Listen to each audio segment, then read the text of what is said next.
So next topic is next point of natural disaster is earthquake. अब earthquake के बारे में हम पढ़ेंगे कि क्या है, कैसे होता है और कहाँ हुआ. So earthquake कैसे होता है? How it occurs? Earthquake occur when there is a sudden movement in the earth crust. जो आपका earth crust है, जो आपका earth का layer है, soil है, उसके नीचे बहुत सारे layers हैं. तो उसमें जो मूवमेंट होता है आपका कोर मेंटल जो आप पढ़े हो पहले कभी, तो वो सब में जब अगर मूवमेंट होता है देन अर्थक्वेक अकर्स. भूकंप जिसको आप कहते हो हिंदी में. तो अर्थक्वेक कैसे होता है? When there is sudden movement in the earth crust. मतलब अर्थ क्रस्ट में जो सडन मूवमेंट होता है, कुछ मूवमेंट उसमें दिखाई पड़ता है, दैट इज उससे क्या होता है? अर्थक्वेक. ठीक है. सपोज दैट कोई भी चीज आपका बैलेंस बनाए रखता है. ठीक है. अगर वही आप एक न्यूट्रिशनल फूड लेते हो, आप अच्छी फूड लेते हो ताकि आपका एनर्जी बना रहे. अगर मान लीजिए कोई भी फूड ऐसा लेते हो जो सही नहीं है आपके लिए, या फिर वो बैलेंस नहीं कर पा रहा है आपकी बॉडी को, तो क्या होगा? कहीं ना कहीं आपकी बॉडी अफेक्ट करती है.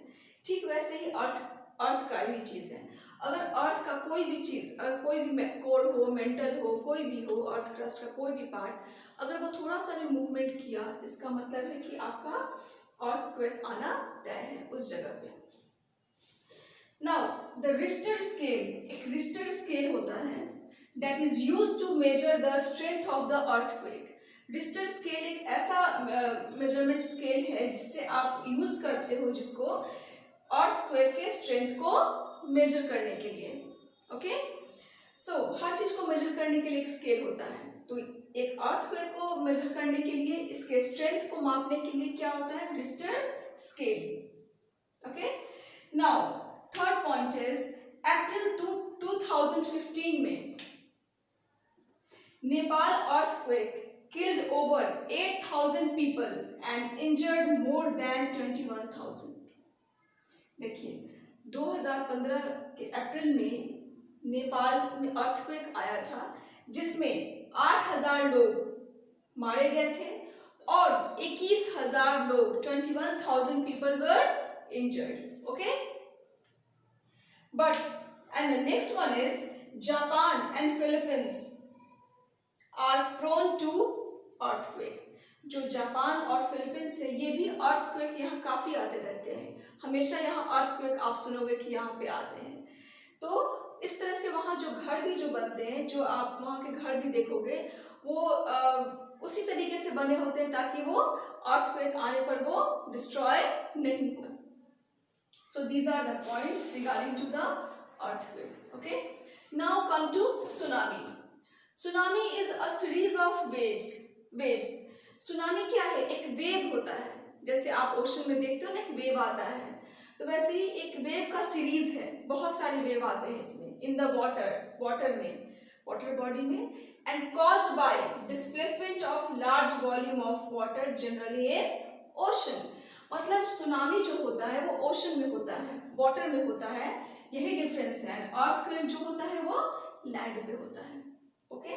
तो सुनामी जो होता है, जो ओशन में जनरली होता है, उसमें क्या होता है कि बहुत सारे जो वेव्स होते हैं, वेव्स सीरीज जो है वाटर बॉडी में, उसका डिस्प्लेसमेंट, उसकी वजह से क्या होता है कि बहुत सारे large body of volume of water जो होते हैं वो डिस्प्लेस होते हैं. मतलब इधर से उधर वो डिस्प्लेस होते हैं. तो जिसकी वजह से सुनामी आता है. बहुत सारी चीजें सफर करती हैं सुनामी से भी. बहुत सारे घर बर्बाद होते हैं यहाँ पर जो ओशन के नजदीक है, जो कोस्टल एरियाज के नजदीक होते हैं. So this is the tsunami. Now next one is cyclone. अब साइक्लोन क्या है? It is a sea storm. यह सी स्टॉर्म है. जैसे कि आप स्टॉर्म देखते हो, एयर स्टॉर्म देखते हो, लैंड स्टॉर्म देखते हो, आप कहते हो कि बहुत आंधी तूफान आ गई. तो ऐसे क्या होता है, उसमें डस्ट पार्टिकल्स काफी इधर उधर मूव करते हैं. बट सी स्टॉर्म जब आता है कॉज्ड बाय विंड्स से होता है. देखिए जब बहुत तेज आंधी चलती है ना, बहुत तेज हवा चलती है, तो सी स्टॉर्म आता है. ये समुद्र में तूफान मतलब स्टॉर्म आता है. And rotating at a very high speed. और ये सर्कुलर मोशन में इस तरीके से ही रोटेट करता है. इस तरीके से रोटेट करता है सर्कुलर मोशन में, जिसको कहते हैं हम साइक्लोन। और अगर ये कभी भी आया, ये इस समय जब ये स्टॉर्म आता है, सी स्टॉर्म, इस बीच अगर कोई भी पार्टिकल आता है, किसी का घर आता है या कोई भी चीजें आती है, तो वो उसको उसमें अपने अंदर ले जाता है, फिर उसका बचना उसमें मुश्किल होता है।